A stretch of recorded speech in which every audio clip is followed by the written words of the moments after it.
مختلف للبرجر. وممكن كمان لو تقطعي بصلايه صغيره كده جوانح وتعمليها وتسويه معاها مع اللدعه البسيطه دي، هتكرمل البصلايه وهتديها لون مميز، اللون البني بتاع البصلايه مع قرمشه بسيطه.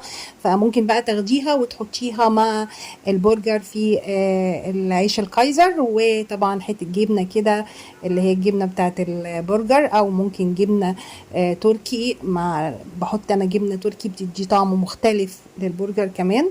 وهنا بقى البتنجان بيودي البرجر في حته تانية. جربوا التسويه بتاعت البرجر دي، عايزه اوريكم من جوه عامل ازاي.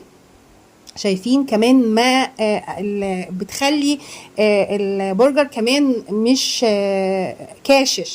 جربوها وقولوا لي في التعليقات رأيكم، ويا ريت بقى لو لايك ومشاركة مع أصحابكم عشان يستفيدوا. كانت معاكم مها القناوي، مع السلامة.